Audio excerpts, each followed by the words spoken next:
What's up, chill people? Hi guys, kumusta po kayong lahat?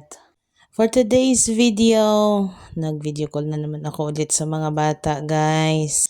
Para iwas homesick, lagi na ako nagko-call sa kanila. Ang sarap lang sa pakiramdam na lagi ko silang nakakausap. Ang tagal ko din hinintay yung pagkakataon na to. I mean yung time na to. At sa vlog na to guys, syempre, alam niyo na pag tumawag ako sa kanila may ipapagawa talaga ako dyan. Kung napapansin ninyo, naglalagay sila ng kortina. Yung kortina na yan, in-order ko yan sa Shopee guys. You can check out sa tag products ko guys. Mayroon akong makikita ninyo sa screen. Mayroong nakalagay view products. You can check that curtain guys. Ang ganda. Mataas. Then makapal. May terno pa yan na sapin sa mesa. Kaso nga lang yung mesa ko is rectangle na ngayon. Dati, nung nag-order ako, bilog yung mesa nila. Sabi ko, hindi na ako muna bibili ng mesa. Hindi na muna ako bibili ng mesa at upuan kasi nakabili ako nung umuwi ako ng upuan, mga 4 na peraso yata yun. So, matitibay yun kasi mahal yun eh. At may round table pa naman. So sabi ko, ang bibilin ko is yung cover ng table. At saka yung transparent na plastic kasi tablecloth siya eh. So ayun. Kaya bumili ako nitong kortina at bumili ako ng sapin sa mesa para mag-match. I love that one guys. So ayun na nga ang kwento. Oh, diba? Ba, grabe kita kung dun sa sabi ko nga sa inyo, guys, na-express ko yung sarili ko. Wala kasi ako ibang nakakausap. Hindi din ako lumalabas. Kaya dito na lang talaga, binubuhos ko talaga yung energy ko sa pag-voice over ba. Ngayon, hindi naman masyadong masama pakiramdam ko. Inuubo lang talaga ako. Pero ilang araw din ako may sore throat. Ngayon, sa awa ng Diyos, nawala na yung sore throat ko. Ubo na lang. Ayun, excuse me. So, ayun na nga. Naiinis na yung mga anak ko sa akin. Ang kulit ko na nanay. Tingnan mo. Sabi ko, alisin niyo muna yung upuan. Tingnan natin kung gaano nga ba kaganda yung kortina na iyan. Kasi tinignan ko yung review ng kortina na yan. They put 3 pieces sa press ng ganyan. Dalawang bintana. I mean, yeah, dalawa. They put 3 pieces. Eh. So, akin sabi ko dalawa lang okay na siguro. Pero maganda pala sana kung puti yung sa gitna kasi kapag nag-open ka ng window, mas maliwanag pa din siya. Parang yung manipis lang na puti, ilagay mo sa gitna. Then, itong dalawa na to, ilagay mo sa gilid. So, parang may design pa din siya tingnan. White siguro ang sa gitna. Para pag open mo talaga ng window, maliwanag. Madilim kasi dyan pag hindi nakabukas talaga yung bintana. Panay yung ubo ko. Grabe. Pero daldal pa din ako ng daldal. So, ayan na nga guys. Kapag gusto nyo mag-order, you can check the products, the tag products na nasa screen ninyo.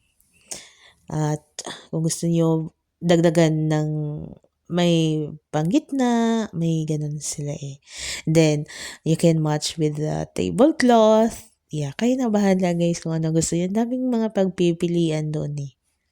Sabi nga ng anak ko na panganay, against talaga yan siya sa aking mga ginagawa. Sabi niya sa akin, wag na muna kortina. Sabi ko, bakit?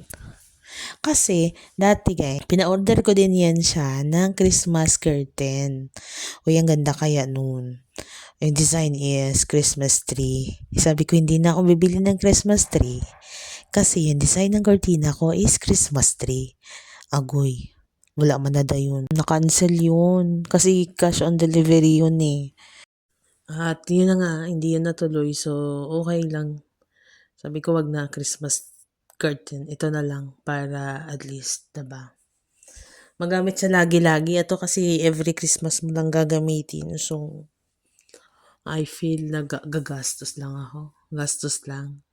What if ganito na lang normal curtain para at least kahit every 2 months or every 3 months mag-change sila ng kortina hanggat wag lang nilang gawing pampunas yung kortina. Hindi ka agad-agad yan sila makapagpalit, 'di ba? So, ayun na nga at dahil sabi ko nga dati magpapagawa ako ng isang room sa kusina at yan inuumpisahan na nga ng aking asawa. May kaalaman din siya sa pagpapanday so sila na lang ang gagawa ng kuya. At yan na nga yung resulta ng ating kortina. 'Di ba ang ganda naman? Okey lang naman siya. Kaso nga lang nakuwan siya, naunahan manggod siya. Nauna na manggod ang kuan, ang floor mat. Pero okey lang. Ang importante may kortina. Katilaw man ta sa kortina nga maarang-arang man, Pero yung una kong kortina maganda din yun. Maganda din yung tela nun. Silk yata. Silk siya. Bulaklakin ang design, 'di ba? Hindi siya pang sosyal na mga kortina, guys. Mahilig ako sa mga parang parang sabi ko kasi kapag plain yung kortina, parang ang boring. Okey lang 'yan kapag ang upuan is sofa talaga, diyan, bala nabuslot na ng bangko nanay. Nanay pa na, So ayun guys, parang hindi ko na kaya mag-voice over. Panoorin niyo hanggang dulo guys, may pinagawa ako kay Joyce na kung paano talaga maglagay ng kortina na kapag tinali mo, hindi madadala lahat, kundi nakabuo pa din siya na triangle. 'Di ba? Yung pagtali mo hindi mag-move ang sa taas ba? Buko.